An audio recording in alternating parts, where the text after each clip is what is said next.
করার জন্য 28টি শর্ত দেওয়া হয়েছিল। আমরা এই 28টি শর্ত পূরণ করেই আমরা এই বিদ্যালয়গুলি প্রতিষ্ঠা করেছি।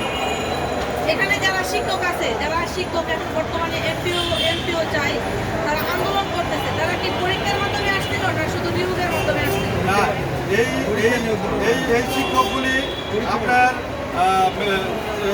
বিদ্যালয় প্রতিষ্ঠা পরিচালনা কমিটি তারা জাতীয় এবং স্থানীয় পত্রিকার মাধ্যমে বিজ্ঞাপন দিয়েছে।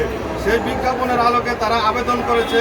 আবেদনের মাধ্যমে যাচাই বাছাই করে তারা একটি কমিটি রেজুলেশন করেছে।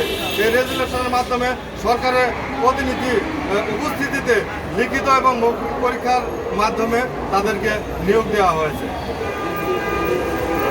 এমপিও করতে গেলে আমরা যেটা জানি যে শিক্ষকদের এমপিও করতে গেলে শিক্ষকদের একটা পরীক্ষা দিতে হয়। সে পরীক্ষাতে কি আপনারা পরীক্ষাতে অংশগ্রহণ করেছিলেন? অবশ্যই ম্যানেজিং কমিটি, আমি ইতিপূর্বে বলেছি, আপনি শুনেছেন যে তাদেরকে লিখিত পরীক্ষা এবং মৌখিক পরীক্ষা উত্তীর্ণর মাধ্যমে তাদেরকে নিয়োগ দেওয়া হয়েছে ম্যানেজিং কমিটি। আপনাকে অসংখ্য ধন্যবাদ।